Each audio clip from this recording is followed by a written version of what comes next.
ये जो वक़्फ़ बिल लेके आया है, ये सरकार लेके आई है, उसी के कड़ी में इसको आपको देखना चाहिए कि ये कहा जा रहा है कि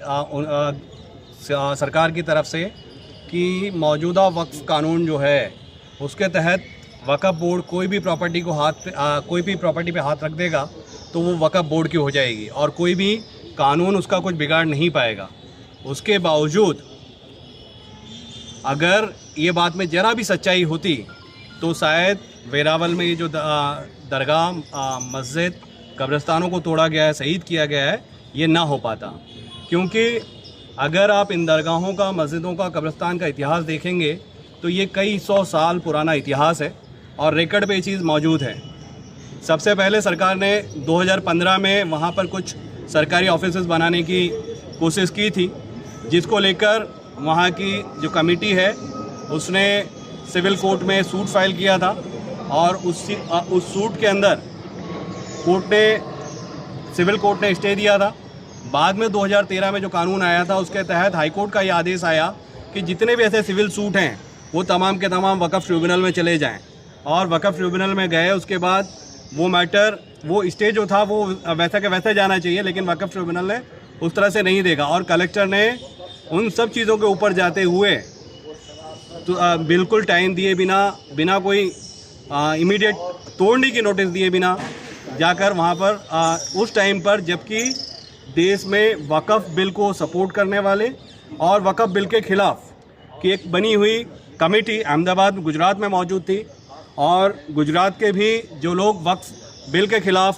मजबूत लड़ाई लड़ रहे हैं वो तमाम लोग मौजूद थे। उसी दिन उन्होंने शाम को 4-5 बजे से ये शुरुआत कर दी और JCB इकट्ठा करने शुरू कर दिए। जो ये स्पष्ट संदेश था कि वक़्फ़ बिल हो या ना हो, सरकार चाहेगी वो तमाम संपत्तियों को अपने तरीके से हड़प लेगी, क्योंकि वेरावल में जो हुआ है वो बिल्कुल अनकॉन्स्टिट्यूशनल है, कानून के ख़िलाफ़ है। क्योंकि हम ये मानते हैं कि जहाँ पर 100 साल या 100 साल से ज़्यादा के समय से कोई भी दरगाह, मस्जिद, कब्रिस्तान है, जो मौजूदा वक्फ़ का कानून है, वक्फ़ बाय यूज़र, कि भाई अगर उसमें बरसों से लोग इस्तेमाल करते आ रहे हैं तो उसको वक्फ़ की प्रॉपर्टी माना जाए, ना कि वो सरकारी प्रॉपर्टी हो। लेकिन यहाँ पर कलेक्टर ने उन सारी दलीलों को साइड पे रखते हुए उसको सरकारी प्रॉपर्टी बताकर उस पर बिल्डोजर फिराया है। लेकिन जबकि उसके कागज़ भी मौजूद हैं, जहाँ पे 1895 से लगा के, जहाँ जब अंग्रेज़ों की हुकूमत थी उन्होंने भी उसको माना है,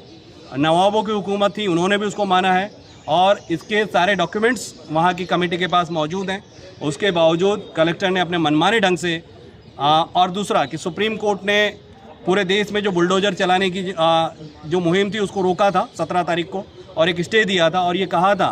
कि जब तक कोई पब्लिक पर्पज़ के लिए या कोई रेलवे लाइन के लिए या कोई वाटर बॉडी के ऊपर अगर कोई इलीगल कंस्ट्रक्शन है तो आप उसको तोड़ सकते हैं, अदरवाइज़ जब तक सुप्रीम कोर्ट की परमिशन नहीं हो आप नहीं तोड़ सकते हैं। तो सीधे तौर पर इन्होंने सुप्रीम कोर्ट का भी कंटेम ऑफ कोर्ट किया है। वहाँ की कमेटी जो है वो यहाँ के अहमदाबाद के सीनियर एडवोकेट्स के भी कांटेक्ट में है, हमारे भी कांटेक्ट्स में है और ज़रूरत लगी तो APCR की तरफ से हम सुप्रीम कोर्ट में उनके मामले को लेके भी जाएंगे।